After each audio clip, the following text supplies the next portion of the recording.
así algo muy que a mí me encanta, como un cuento de ciencia ficción. Entonces, es un título muy largo para una ponencia muy corta. O sea, afortunadamente mis dos antecesores abrieron bastante el camino sobre esto del fenómeno que es el cambio climático, que de alguna manera lo está provocando el hombre. A mí el mecanismo todavía no me queda bien claro.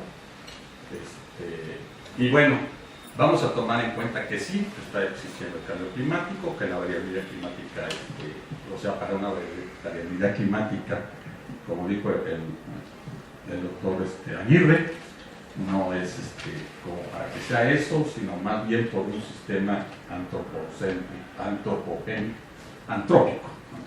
no existe, antrópico. Entonces entramos en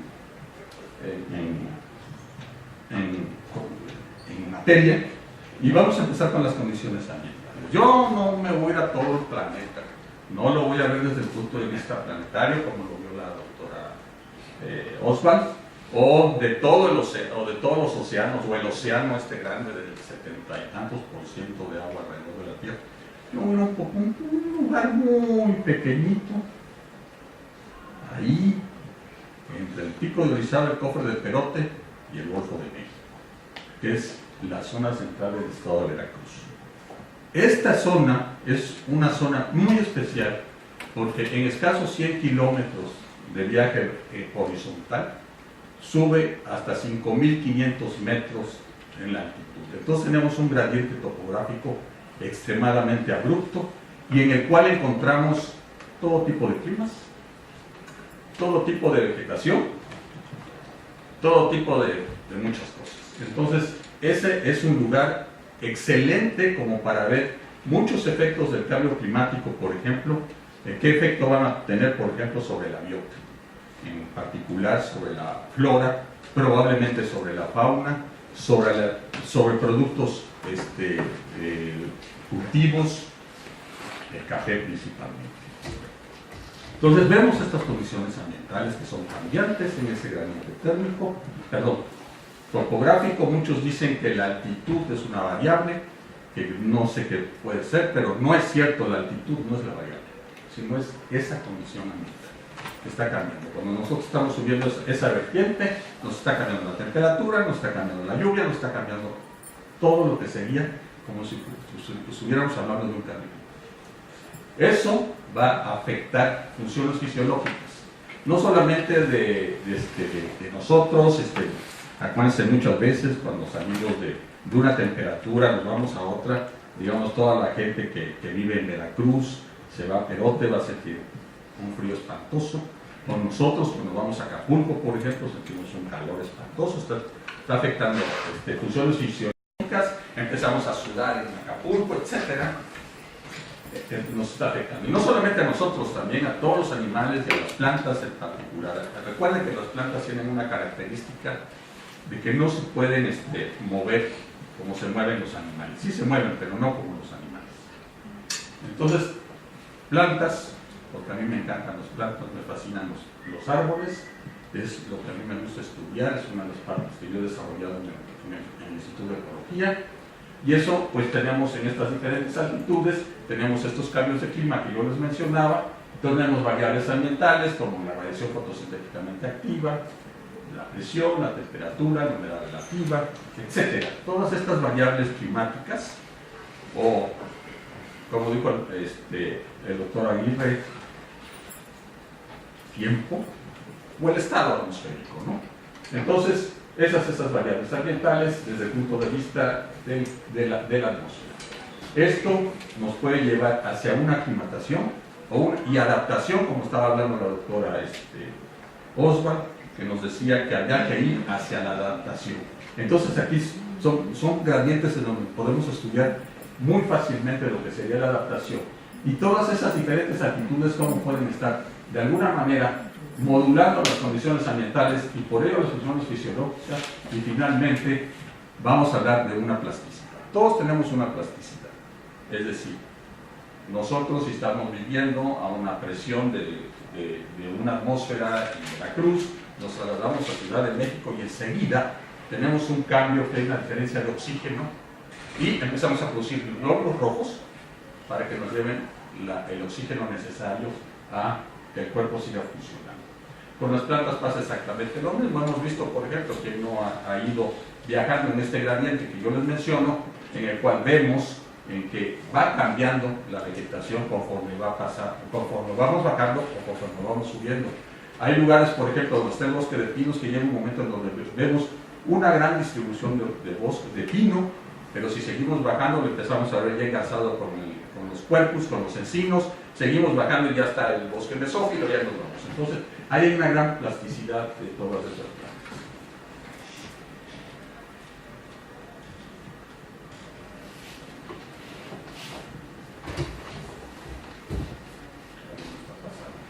Alguien me está saboteando.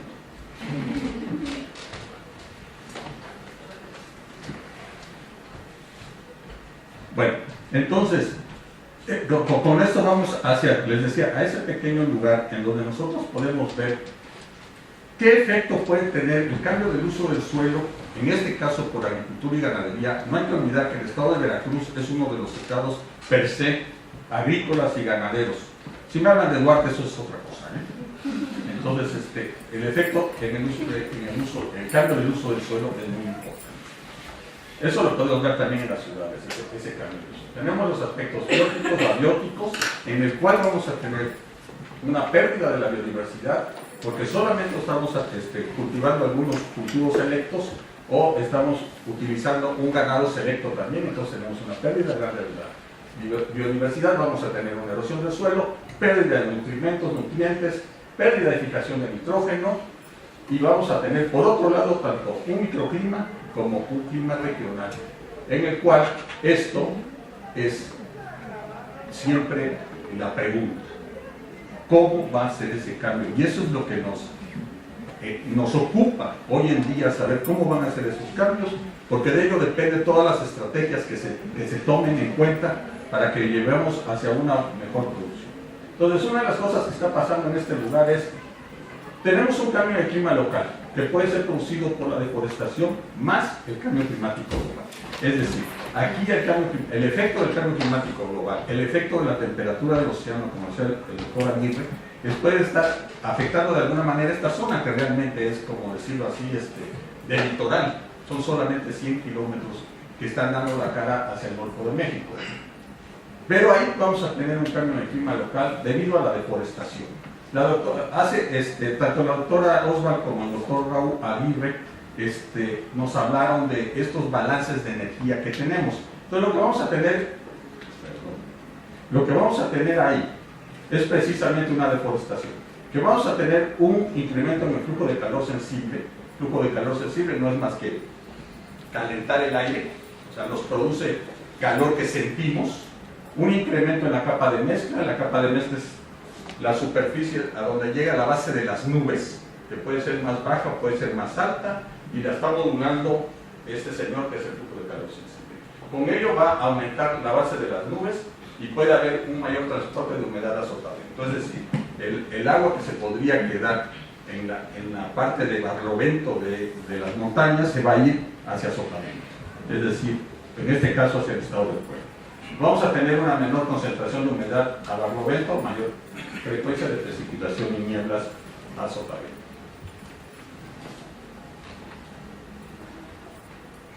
Pues eso es lo que podría ser así una sección de monitos, si lo vemos en caricaturas en la tele, en lo cual nosotros tenemos lo que podría ser realmente algo que sucedió hace 100 o 200 años, bueno, no 100 años, cuando don Porfirio Díaz empezó a talar estos bosques para hacer durmientes y poner toda la vía férrea desde Veracruz hasta la Ciudad de México.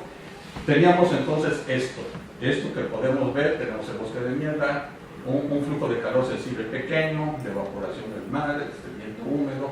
Aquí tenemos algo que le llamamos la subsidencia, que es aire que está bajando debido a las altas presiones que existen en esta región, en esta alta de las Bahamas, que muchas veces el brazo del anticiclón llega hasta la Ciudad de México, llega hasta Veracruz, y muchas veces va hasta más al sur.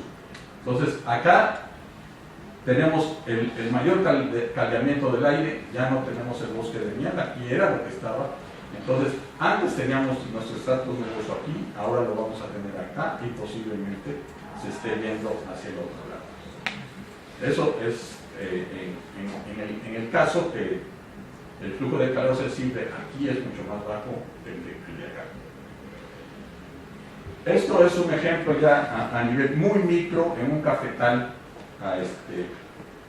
a sombra, que lo convirtieron a sol, y podemos ver las diferencias de las temperaturas. Por ejemplo, aquí la temperatura máxima sol, la temperatura máxima sombra, la temperatura mínima a sol, y la azul verde turquesa, la temperatura mínima a sombra. O sea, estamos viendo precisamente que con solo quitar la sombra de los cafetos, estamos aumentando la oscilación térmica, estamos haciendo un microclima más extremoso. Esto puede afectar negativamente la producción de café. No la producción de café per se, sino la calidad del café, que ya muchas veces no buscamos la cantidad, sino la calidad, ¿no? Ahí vamos todos corriendo a Starbucks a comprar el café que nos vende Starbucks o al Expreso para que compremos el café de todo el mundo, cuando aquí en México tenemos cafés muy de mucha calidad. Bueno, eso por un lado. Por el otro lado, vean cómo aumentan las temperaturas, y por el otro lado, cómo disminuye la precipitación. Esta es una gráfica que producimos en Jalapa, Veracruz, desde a finales del siglo antepasado, y vemos cómo la media va perdiendo 1.24 milímetros por año desde entonces. Pero eso no es lo catastrófico. Lo catastrófico es que se han perdido realmente los grandes eventos de precipitación, y se han venido siendo menos frecuentes cada vez, y lo que sigue, los eventos bajos casi no están cambiando. Esto es casi hasta 2010, aquí debe de estar incluido todo lo que podría ser el cambio climático global, como estaban diciendo, los grandes huracanes, etcétera, que suelen suceder en esta área también. Entonces, estamos viendo la peligrosidad del cambio de la precipitación en la región. Bien. Por otro lado, vemos, por ejemplo, otra vez las tendencias, como decía, en esta zona. Vemos, por ejemplo, Ciudad Cerdán, que ya es a sotavento, tiene una tendencia positiva, es decir, está aumentando la precipitación en Ciudad Cerdán. En Tecamachalco también, que está también del otro lado, está aumentando. En Alto Tonga también está aumentando. Alto Tonga, Jalacingo, Tlacotepec, y estos sitios están en el mero parteaguas, o sea, muy cerca del parteaguas. Entonces, como que la mayor cantidad de agua se está yendo hacia arriba, como era el pronóstico de los monitos, de la sesión de monitos que vimos. Entonces, muchos otros también, por ejemplo, como Jalapa, ya habíamos visto que estaba disminuyendo, Naranjal también, que ya está tiene una altitud media, Naulinco, vecina de Jalapa, también está disminuyendo, por un lado. Por otro lado, las tendencias de la frecuencia de nieblas también en Acotonga está aumentando, en Atzalan, todo lo que es esta parte de aquí es parteaguas, Jalacingo también es parteaguas, pero en otras partes está disminuyendo. Y esto quiere decir probablemente que lo que está sucediendo es que se está levantando el nivel de condensación por ascenso de las nubes. Bueno, ya me dijeron que me queda poquito tiempo. Entonces, aquí vemos algo del incremento y decremento de la precipitación y la temperatura, 26 estaciones meteorológicas en esa región, y donde vemos tranquilamente que sí, que hay lugares donde está aumentando, hay lugares donde está disminuyendo, etcétera. Aquí, por ejemplo, aquí tenemos disminuciones de temperatura, aquí tenemos aumentos de temperatura, etcétera. Esta es una cosa que preocupa, porque los modelos de cambio climático nos hablan globalmente, mientras que tenemos cambios muy locales, cambios que en este caso, en el estudio de café, se queda de alguna manera plasmado. Esta es la producción de café que tenemos en el estado, bueno, en esa región central. Como ven, es una producción más o menos constante. O sea, no cambia mucho a través del tiempo. Sin embargo, los precios del café han subido y ahorita se han mantenido a la alta. Yo creo porque se puso de moda. Hubo una época en que nadie tomaba café, que el café era malo, que producía no sé qué cosas. Pero ahora el café, ¿no? Que es antioxidante y no sé cuántas cosas. Y es de snob, bien con la tacita de Starbucks y toma cafecito, ¿no? Bien por la calle tomando. Bueno, entonces, yo nada más quiero que esto lo vean así, porque una cosa es bien clara en esta zona. Sí, es cierto que los precios han subido mucho, pero la gente sigue viviendo en la inoquia. Ahora sí, como decía la doctora Osva, la pobreza se ha incrementado. En esta región el 95% del café es de pequeños propietarios, con un máximo de 3.5 hectáreas por propietario. Y el otro 5% es de las grandes fincas, como Bola de Oro, por ejemplo.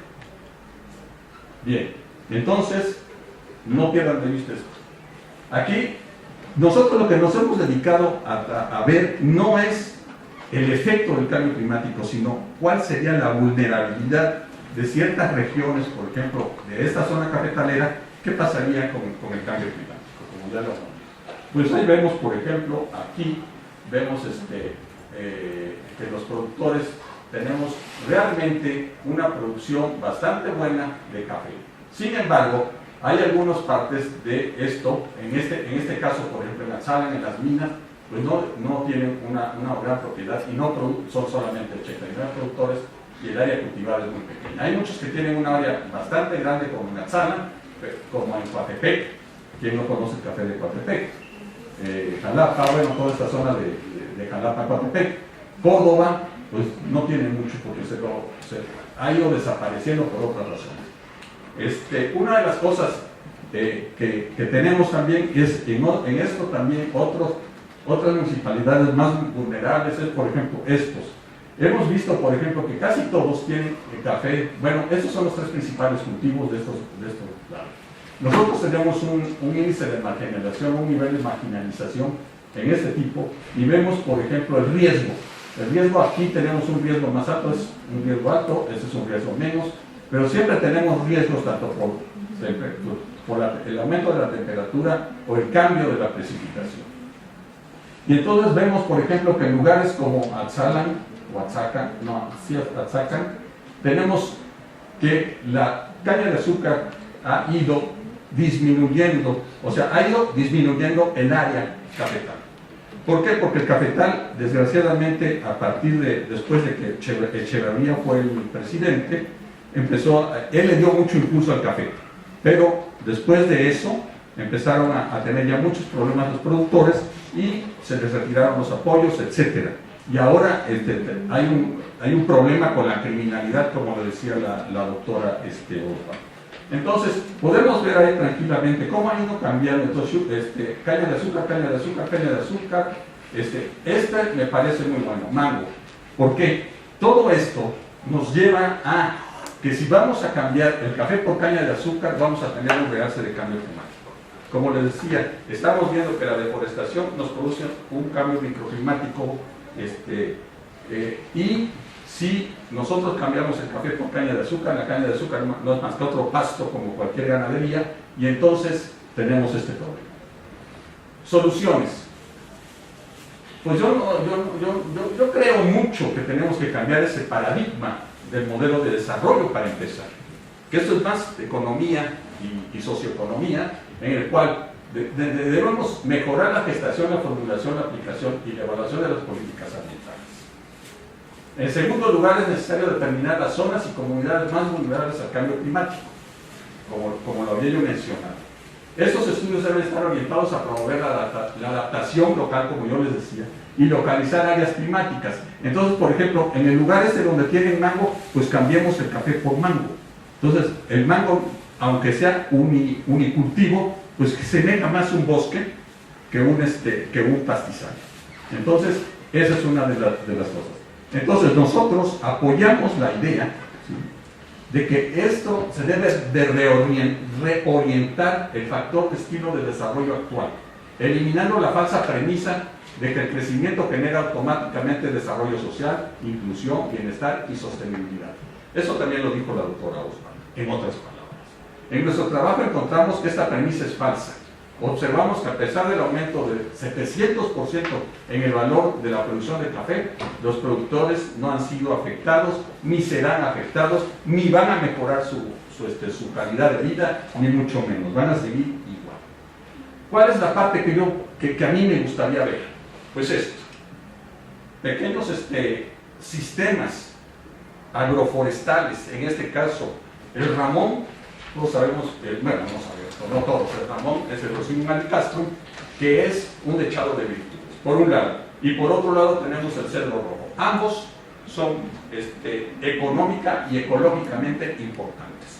Entonces, si nosotros empezáramos de alguna manera a hacer esos cambios de estos pastizales a sistemas de este tipo, a lo mejor ese sería como un cambio de paradigma, en el cual nosotros tendríamos de alguna manera restituiríamos de alguna manera la cobertura forestal y probablemente revertiríamos un poco ese cambio climático local, que fue una de las cosas que preguntó al final la doctora Oswald. ¿Es reversible el proceso?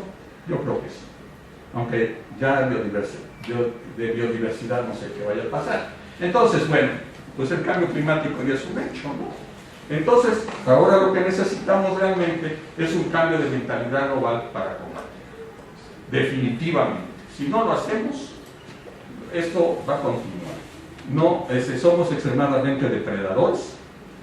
Nos están tratando de vender la idea de que podemos ir a conquistar Marte. ¿Cuándo? Si ni siquiera podemos con nuestro planeta. Entonces, como depredadores de un planeta, creo que no tenemos derecho de ir a invadir otro planeta. Bueno, eso no lo pensaron los europeos cuando vinieron a invadir América, ¿verdad? En fin, entonces ya a mí solamente me resta darles las gracias por escucharles.